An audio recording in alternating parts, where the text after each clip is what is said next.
سنت های رواتب بالایشان تأکیدات زیاد شده و رسول الله صلی الله علیه وسلم فضائل زیادی برای سنت ها بیان کردن. از جمله رسول الله صلی الله علیه وسلم می فرمایند من صلى 12 ركعة في يوم و لیله بنی له بهن بیت فی الجنه. کسی اگر خواند 12 رکعت در یک شبانه روز، یعنی سنت های رواتب حساب کنید 12 تا میشه. دو رکعت قبل از نماز فجر یعنی فرض فجر، 4 رکعت قبل از فرض پیشین، 2 رکعت هم بعد از فرض پیشین، مجموعی 8 رکعت و 2 رکعت هم بعد از نماز فرض شام و 2 رکعت هم بعد از نماز فرض خفتن، مجموعی 12 رکعت میشه. امی 12 رکعت شخصی اگر خوان، رسول الله صلی الله علیه وسلم میفرمایند که بری از این ساخته میشه خانه‌ای در جنت. و یه حدیث در صحیح مسلم است. درباره عام نوافل که در تحت یزو سنت رواتب هم به طریق اولاد داخل میشه، رسول الله صلی الله علیه وسلم حدیثی را از الله تعالی روایت میکنه، حدیث قدسی.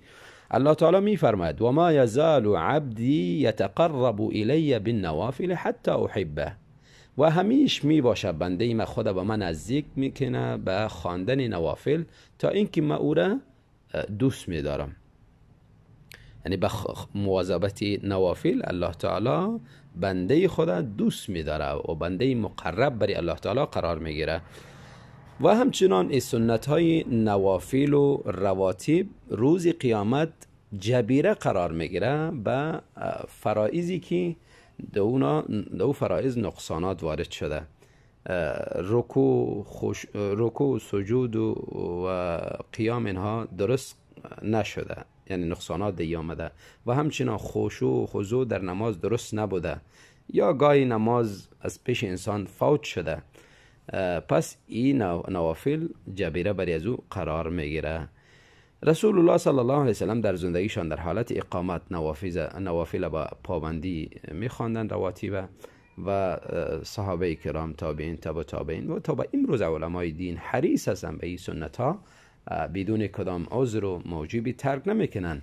البته ایره انسان بدانه که به ترک سنت گناهگار نمیشه انسان. سنت امر گفته میشه که اگر خواندی ثواب میگیری، اگر نخواندی عذاب برات داده نمیشه، ثواب محروم میشه.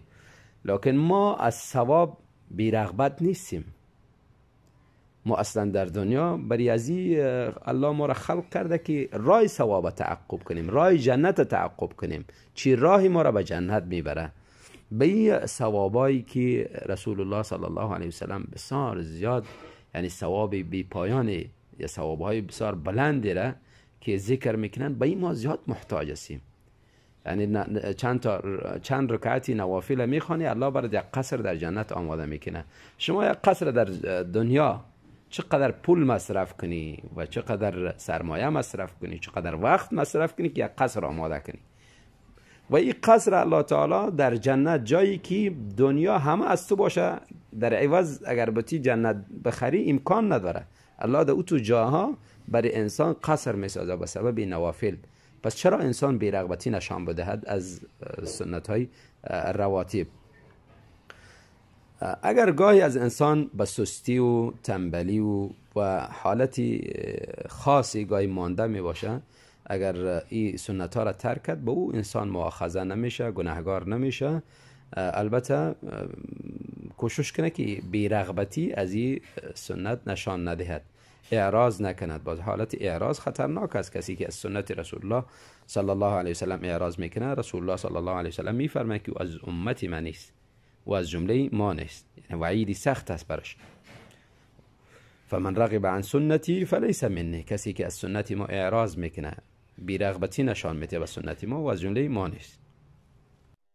و اما کسی که برای همیش سنت ترک میکنه، هیچ نمیخونه، این انسان در پیش علما بسیار انسان مذمومی است، انسان بدی است. حتی بعضی علما ایره شهادت چه هم قبول نمیکنن.